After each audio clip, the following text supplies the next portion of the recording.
Okay, use on show Example 1.8 a particle in disk rotating with a uniform angular speed of 2 revolutions per second is 0.2 meter. Use on show may go to an page like your meter bar 0.2 meter. Chamino, not cool from the axis of rotation. Georgianaga, show the down down a mean bono, so the uniform angular speed. Gain the down down a mean 2 revolution per second, rotating lepany, so the Zapiali bono, Zapia wine machine, so particle among later could eat. At the lepany, the rotation need though. No, when you got a 6 or when you ma 0.2 meter aquama to the Shinia Chipari. Being not cool what are the the both are Kuba, tangential speed of the particle the angle through which rotate in 3 seconds of your angular speed or Basha Biamane. Angular speed. V. Angular speed or how shall be a man? V. And view shall be a man. Okay, Nematica V equal to question mark. Okay, Nematica the angle through which rotate in below 3 seconds. 3 seconds ဆိုတော့တချို့တို့ဒီမှာ second တစ်ခု time ပေးထားသေးရပေါ့နော်တချို့ကအနောက်မှာပေးချက်တစ်ခုထပ်ရှိသေးရ the angle through which is rotate in 3 seconds ဆိုတော့နောက်တစ်ခုက angle ဆိုတော့ကျွန်တော်ဘာကိုရှာခိုင်းတာလဲ theta okay theta ကိုရှာခိုင်းတာတချို့ကဟုတ်ပြီဒါဆိုရင်ကျွန်တော်ပေးချက်လဲသိပြီသူရှာခိုင်းတဲ့မေးချက်လဲရပြီဆိုတော့ကျွန်တော်ပထမဦးဆုံးပေးချက်တွေမေးချက်တွေအရင်ဆုံးစရေးမယ်ပေါ့နော်တချို့အရင်ဆုံး solution ပထမဆုံးပေးချက်က2 revolution ဆိုတော့ angular speed လို့ပြောတာဖြစ်တဲ့အတွက်ကြောင့်ချေတို့ထားသည်ဘာကိုပေးထားရလဲတချေတို့ omega ဘာပေးထားရလဲ omega ပေးထားတာဟုတ်တယ်နော် omega ပေးထားတယ်ဒါဆိုရင်ချေတို့က omega equal to ဘယ်လောက်လဲ2 revolution per second ဟုတ်ပြီနော်နောက်တစ်ခုဆယ်ကိုပေးထားတဲ့ revolution per second ကိုဒီဆယ်တို့ကဒီတိုင်းတွက်လို့မရဘူးเนาะအဲ့တော့ဆယ်ဘာပြောင်းပေးရမလဲ radian per second ပြောင်းပေးရမယ်ဆိုတော့ဒီဆယ်တို့ဒီ2နဲ့ revolution per second 1 revolution per second မှာဆယ်ဘယ်လောက်ရှိလဲ2 pi radian per second ရှိရဆိုတော့ဆယ်တို့ကိုဘာနဲ့မြောက်ပေးရမလဲ2 pi radian per second နဲ့ဆယ်တို့ဘာလုပ်ပေးရမလဲမြောက်ပေးရမယ်ဒါ omega ကိုဒီတိုင်းတွက်လို့မရအောင်เนาะအဲ့ဒီမှာဆယ် revolution per second အတိုင်းပဲတွက်မယ်ဆိုရင်ဆယ်တို့မှားပြီအဲ့ကစပြီOkay เนาะနောက်တစ်ခု number 0.2 meter သူပေးထားတာဆိုတော့ဆရာတို့ဘာကိုပေးထားလဲအဲ့ဒါလေးအာတမ်မို့ဒီကနေမှပြအကွာဝေးဆိုတော့ဆရာတို့ကအာတမ်မို့ဆရာတို့ပေးထားတာဖြစ်တဲ့အတွက်ကြောင့် 0.2 meter ဒီဘာတမ်မို့လဲအာတမ်မို့ဟုတ်လားဟုတ်ရမလားဟုတ်ရမယ်နော်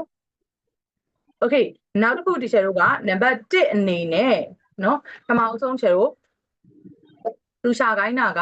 number 1အနေနဲ့ဘာရှာခိုင်းလဲ number 1အနေနဲ့ v ကိုရှာခိုင်းတယ် v equal to question mark ဟုတ်ပြီ number 2အနေနဲ့သူဘာရှာခိုင်းလဲ theta equal to question mark ကျွန်တော်ဒီမှာပေးချက်တစ်ခုကြံသေးရယ်เนาะချယ်တို့ဒီမှာ t တန်မိုးပေးထားတယ် t equal to ဘယ်လောက် second လဲ3 secondဟုတ်ပြီเนาะအဲ့တော့ဒါဆိုလို့ရှိရင်ကျွန်တော်အရင်ဦးဆုံးသူပေးထားရဲ့ number 1ကို v ကိုရှာဖို့အတွက်ဆိုရင်ဘာကိုချယ်တို့သုံးပေးရမလဲဆိုရင်ပုံတင်နည်းက v equal to ချယ်တို့ r omega ဒါသိရเนาะချယ်ရမယ်เนาะမပိုင် Okay အဲ့တော့ r omega ကိုပေးထားတာဖြစ်တဲ့အတွက်ကြောင့်ချယ်တို့ r နေရာမှာဘာစားသွင်းမလဲ 0.2 meter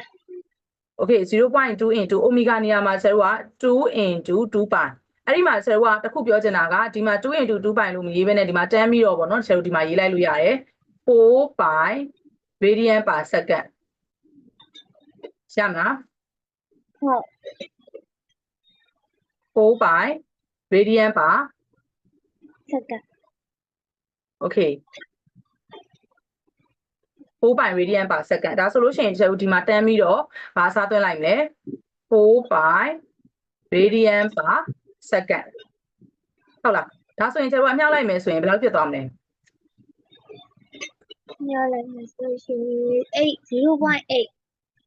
by radian per second 0.8ဟုတ်တယ်နော်0.8ဆယ်တို့ပါကြီးလေ pi 5 radian per second ဆိုတော့အဲ့တော့တချို့တို့ဒီ average speed ကိုတွက်တာ v ကိုတွက်တာဖြစ်တဲ့အတွက်ကြောင့်တချို့တို့ဒီအဲ့ဒီနေရာမှာဘာအစားသွင်းလို့ရလဲဆိုတော့ pi တန်မိုးကိုတချို့တို့အစားသွင်းလို့ရတယ် 0.8 pi တန်မိုးဒီတချို့တို့ဘယ်လောက်လဲ 3.14 ဟုတ်တယ်နော် pi တန်မိုးဒီတချို့တို့ဘယ်လောက်လဲ 3.14 ဒါဆိုရင်တချို့တို့ဒီ 3.14 နဲ့ဘာနဲ့မြောက်ပေးရုံပဲလဲ 0.8 နဲ့မြောက်ပေးရုံပဲ โอเคเนาะအဲ့တော့မြောက်တာကတော့တချို့အကျန်းထဲမှာမြောက်ကြည့်ဒီအဖြေနဲ့ကိုက်မကိုက်ဆိုပြန်ပြီးချက်ခင်ပြန်လုပ်မယ်เนาะအဲ့တော့ velocity ရဲ့ unit ဒီတချို့သိပြီးသားမီတာပါလဲ second meter per second ရမယ်เนาะအဲ့မှာ unit တချို့လုံးဝကြံခဲ့လို့မရဘူးပေါ့เนาะโอเคနောက်တစ်ခုတချို့နံပါတ်2အနေနဲ့ဘာရှာခိုင်းလဲဆိုလို့ရှိရင်နံပါတ်2ကသူကတီတာကိုရှာခိုင်းတယ်အဲ့တော့တီတာ equal to ချေကဘာတီလဲပေးထားတယ်ဆိုတော့ချေတို့ချက်ထားတဲ့ပုံသင်ကြီးရှိတယ်အိုမီဂါတီနဲ့ဘာလုပ်ပေးရမလဲတွက်ပေးရမယ်ရမလားဟုတ်တယ်နော်ပုံသင်ကြီးဟုတ်တယ်နော်ပြန်ကြည့်မယ်ပြန်ချက်လုပ်မယ်နော်အဲ့တော့အိုမီဂါတီဆိုတော့အိုမီဂါကဒီချေတို့ဘယ်လောက်လဲပု္ပ္ပစာထဲမှာပေးထားတာရှိပြီးသား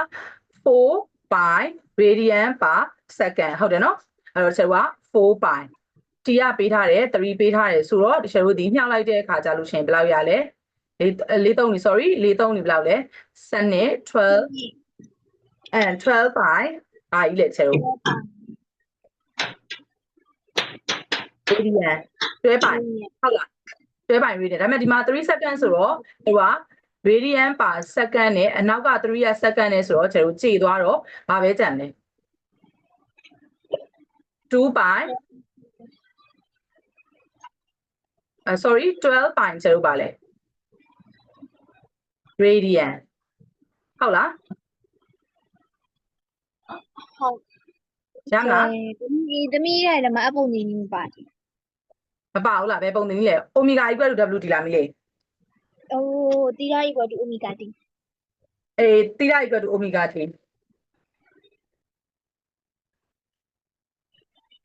အကြံရတီရာ equal to omega t ဒီမှာလေးမီးလေးရဲ့ဒီချက်ပြမယ်ဒီချက်တို့သိထားတဲ့ပုံသင်ကြီးကဒီမှာလေးမပိုင်မကြည့်ချက်ပြမယ်မပါတာမဟုတ်ဘူးเนาะပါတယ်เนาะမကြည့်တို့သိထားတာ omega equal to ပါလေတီရာပိုင်တီမဟုတ်ဘူးလားအဲ့တော့ချက်တို့ကတီရာကိုလိုချင်တော့ omega တချက်ဒီပု္ပ္ပစာတီရာကိုလိုချင်တာလေဟုတ်လားသဘောပေါက်လားအားပိုင်เนาะအဲ့လိုမျိုးချိန်တယ်လို့တီကိုလိုချင်တယ်ဆိုလို့ရှိရင်ချက်တို့ကတီကိုထားခဲ့ပြီးတော့မလိုချင်တဲ့ omega ဟိုဘက်တော့ပို့တော့တီရာပိုင် omega ဖြစ်သွားမှာပေါ့သဘောပေါက်လားဒါကတော့သူ့ရဲ့ original ပုံသင်နည်းကနေပြီးတော့မှချက်တို့လိုချင်တာကမတူဘူးတီတာလိုချင်တာဖြစ်တဲ့ကြောင့်တီတာကိုထားခဲ့မလို့ချင်တဲ့တီကဟိုဘက်ကိုသွားပြီးအိုမီဂါနဲ့တွန်းမြောက်ပေးလိုက်တော့အိုမီဂါ equal sorry တီတာ equal to အိုမီဂါတီဆိုပြီးဖြစ်သွားတာရမလားဟုတ်ရမယ်နော် okay အဲ့ဒါဆိုကျွန်တော်ဆက်တွက်ကြည့်ရအောင်အဲ့တော့ကျွန်တော်တို့ဒီ radian ကနေပြီးတော့မှကျွန်တော်အဲ့ကနေဘာပြောင်းပေးရမလဲ revolution radian ကနေ revolution ပြောင်းမယ်ဆိုရင်ဒီကျွန်တော်တို့ဒီဘာနဲ့တွက်ပေးရမလဲခုနက revolution ကနေပြီးတော့မှ radian ပြောင်းခဲ့တော့ကကျွန်တော်က2 pi နဲ့မြောက်ခဲ့တယ်အခု radian ကနေပြီးတော့မှ revolution ကိုပြောင်းမှာဖြစ်တဲ့အတွက်ကြောင့်2 pi 12 pi ကိုဘာနဲ့စားပေးရမလဲဘာနဲ့စားပေးရမလဲနိုင်နဲ့စား2 pi နဲ့စားပေးရမယ်ရမလားမပိုင်ဟုတ်ရမယ်နော်ဟုတ်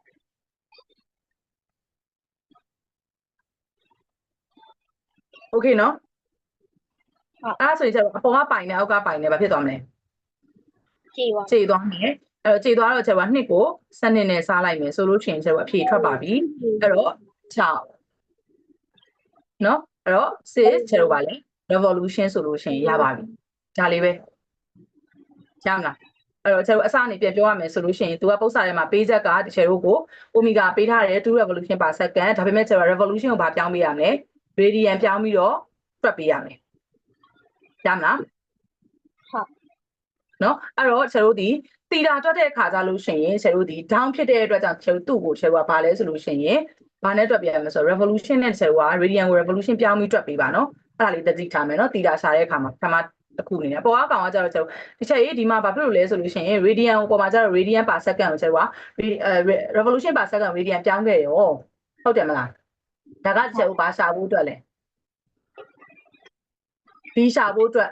angular velocity ရှာဖို့အတွက် နော်အဲ့တော့ပြောင်းတဲ့အခါမှာကျတော့ radian ပြောင်းရင်2 ပိုင်နဲ့မြောက်ပေးမယ် radian ကနေပြီးမှ revolution ကိုပြန်ပြောင်းတဲ့အခါကျရင်ဆက်ကျင်တဲ့ကျတော့2 ပိုင်နဲ့စားပေးမယ်ရမလားပထမစစ်အနေနဲ့ပေးချက်က omega ကို revolution per second နဲ့ပေးကြကျတော့ SI unit ဖြစ်တဲ့ radian per second ပြောင်းပေးရမယ်မပြောင်းမဲ့တွက်လို့မရအောင်เนาะပိုင်လို့ပြီးရင်အာတန်မိုးပေးထားတယ် 0.2 မီတာတီတန်မိုးပေးထားတယ်3 second နံပါတ်1က v ကိုရှာခိုင်းတယ်နံပါတ်2ကသီတာကိုရှာခိုင်းတယ် tangential speed နဲ့ကျတော့ကပါလေသီတာ the angle through which is rotate ဆိုတော့ကျတော့သီတာကိုရှာခိုင်းတယ်အဲ့တော့ပထမတစ်ခုကနံပါတ်1ကကျတော့ v ကိုရှာခိုင်းတာပြပုံမှာရှိပြီးသား v equal to r omega r နေရာမှာခုန 0.2 စသွင်း omega နေရာမှာ4 ပိုင်စသွင်းလိုက်မယ်ဆိုရင်ကျတော့ညှောက်လိုက်မယ်ဆိုရင် 0.4 ပိုင်အဲ့ဒီမှာကျတော့ဒီပိုင်နေရာမှာဘာလို့ပြရမလဲ3.14 second အစားသွင်းပေးရမယ်เนาะအဲ့တော့ဒီပုံစံမှာတစ်ချက်ပြပြမယ်ပိုင်ကမေးလို့ရတာဘာတစ်ခုရှိတယ်ဆိုတော့ဒီချက်ခုနက example 1.6 မှာကျတော့ပိုင်နေရာမှာအစားမသွင်းခဲ့ဘူးဒီမှာကျတော့စတဲ့ဒါကကျတော့တွက်တာဖြစ်သွားပြီဟိုကခုနက example 1.6 ကကျတော့ချက်တို့ကို revolution ကနေပြီးတော့မှဘာလဲဆိုလို့ရှိရင်ချက်တို့ radian per second ပြောင်းခိုင်းတာ